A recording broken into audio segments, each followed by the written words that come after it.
Sara, olha só, lá no Twitter agora, eu vou para lá, no X, né, para a gente ir de carona com a CNN, com uma notícia de que a União Europeia prepara uma tarifa de 21 bilhões de euros contra os Estados Unidos. Deixa a gente rodar aqui. A União Europeia já montou um pacote de contramedidas avaliado em 21 bilhões de euros contra produtos dos Estados Unidos, caso essas negociações, essas conversas não avancem. O anúncio foi feito pelo chanceler italiano. Temos, portanto, nesse momento, já o que está sendo estudado pela União Europeia, depois que Donald Trump anunciou tarifas de 30% sobre produtos, como aço, alumínio, automóveis, a partir de 1º de agosto.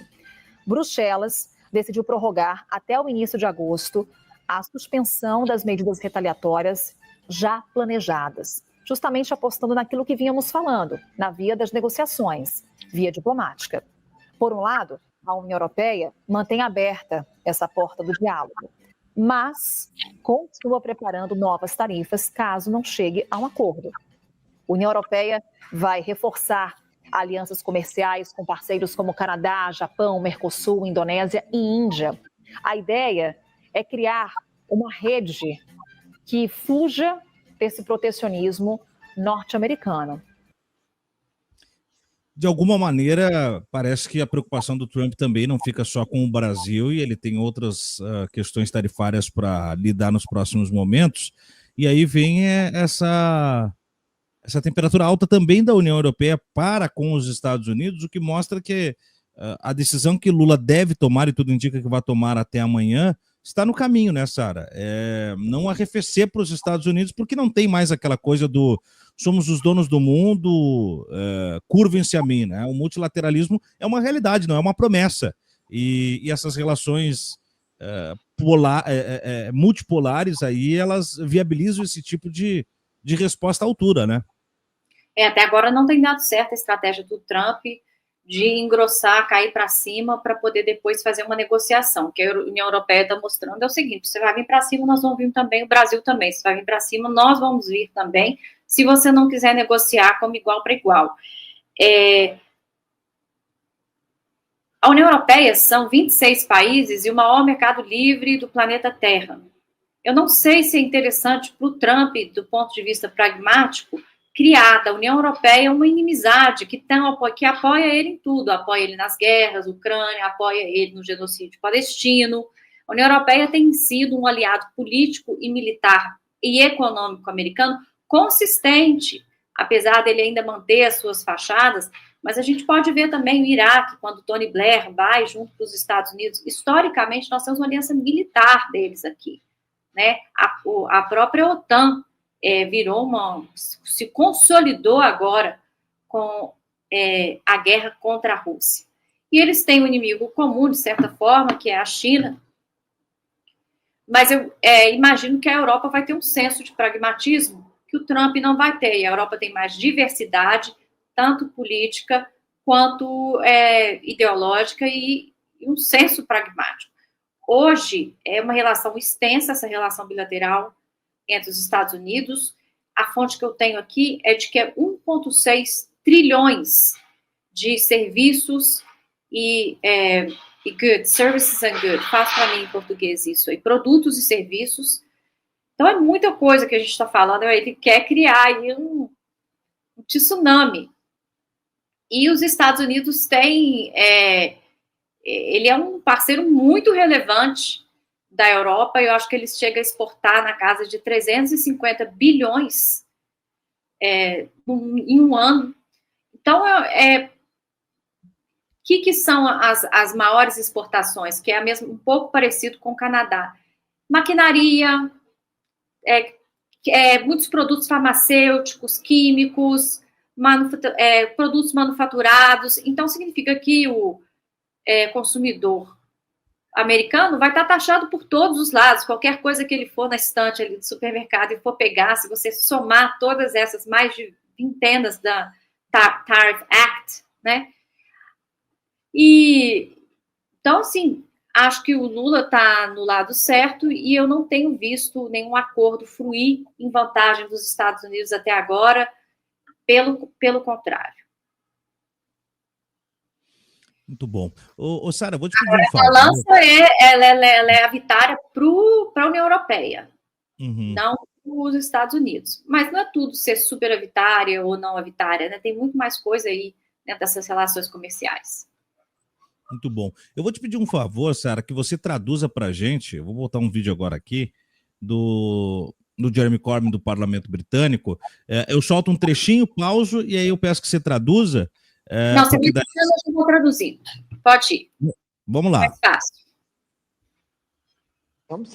Tem uma coisa na psique europeia. Principle of empire has never gone away. O princípio de que o império nunca morreu.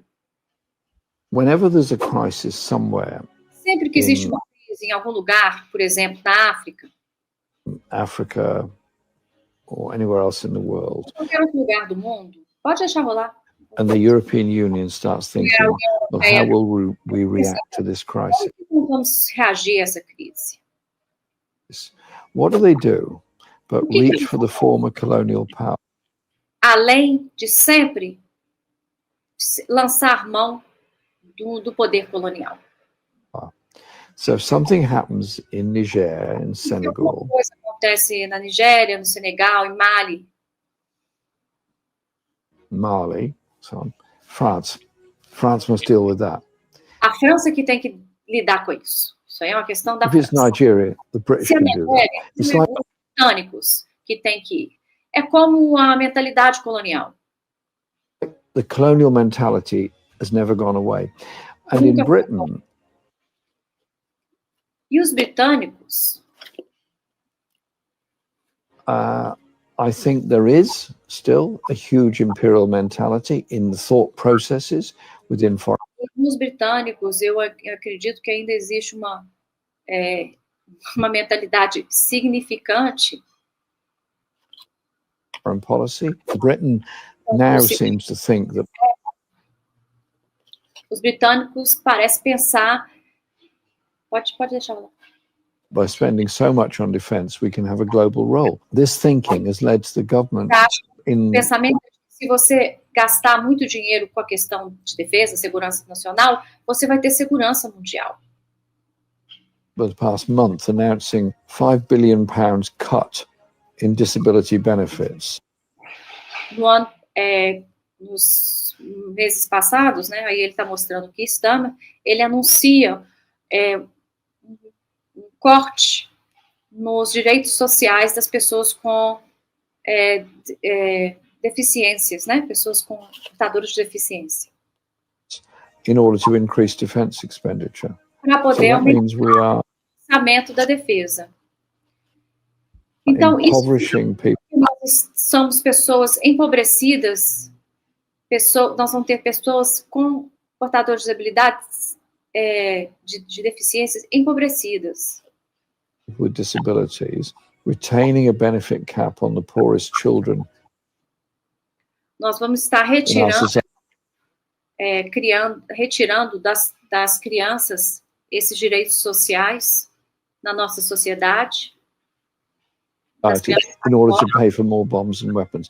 Para poder pagar por mais bombas e mais armas. E a análise, então, dessa fala do Jeremy Corbyn e nessa linha da reflexão tão rara, por vezes, vindo de um pensamento colonial a respeito da mentalidade colonial, Sara? O que ele fala com uma clareza tão grande, né, autoexplicativo, de acreditar que as crises do mundo, elas têm que ser lidadas pelas forças europeias, né, e inclusive com essas associações bem claras. Onde foi colônia francesa é um problema da França, onde foi colônia britânica é um problema do Reino Unido, mas ele está trazendo um problema aí muito mais relevante, que o Partido Laborista do Keir Starmer é o partido que tem cortado e desmantelado o Estado Social. Então, no Reino Unido, eles anunciam esse corte das pessoas que não podem trabalhar, Tiago, as pessoas com algum tipo de deficiência física, essas pessoas realmente vão ter dificuldades e a maioria delas sequer poderão trabalhar. Às vezes é uma pessoa que sofreu um AVC, é uma pessoa que não tem uma perna e que precisa realmente de receber um dinheiro mínimo, que é muito pouco, para poder comer, para poder subsistir. Então, você corta disso para aumentar o orçamento militar do Reino Unido. Esse é o Keir Starmer. O Keir Starmer, ele tem se alinhado com Israel de forma explícita, quanto é que ele teve até que fazer alguns recuos quando a sociedade britânica está massivamente indo às ruas. Nós estamos falando de centenas de milhares de pessoas indo às ruas para protestar contra o genocídio, contra a participação direta do Reino Unido no genocídio da Palestina. Enquanto isso, ele aumenta esse orçamento militar para quê? Para mandar desde a ilha de Cipro aviões para espionar os palestinos, para dar inteligência a Israel, para mandar armamento a Israel. Então, é um pensamento absolutamente colonizador, de que nós, cidadãos, temos que patrocinar guerras de extermínio, guerras contra civis, é isso. Então, o que o Jeremy Corbyn está falando não é sobre um passado, é uma coisa muito recente, e o Reino Unido tem entrado em cada guerra, não tem perdido nenhuma oportunidade em violar os direitos dos próprios cidadãos. Porque tem uma coisa, a colônia, ela é cruel fora, mas dentro ela já nasce com aquela mentalidade. Mas é igual a gente falou também, um país que deixa de estudar história quando as crianças têm 13 anos, possivelmente elas estão menos imunizadas para esse tipo de retórica. Elas não entendem o verdadeiro significado desse tipo de política. Ou não, porque o Reino Unido hoje é uma sociedade muito miscigenada. Uma sociedade que tem muito da diáspora palestina, da diáspora da Índia, das ex-colônias no Reino Unido. Então, essas novas gerações, que são os non-white Brits, os britânicos não brancos, eles entendem o que é colônia. Eles viveram a colônia, eles carregam a colônia no sangue, e muitas vezes eles são os primeiros a se opor a esse tipo de política. Então, tem sempre uma questão um pouco anacrônica. O Keir Starmer, eu acho que ele é um dos mais problemáticos primeiros ministros que o Reino Unido já teve. Ele tem uma beligerância, uma predisposição à beligerância muito maior do que o do próprio Tony Blair. E ele tem um financiamento grande dos Friends of Israel, que é um lobby israelense. E ele tem sido muito obediente a esses lobbies. Muito, extremamente obediente.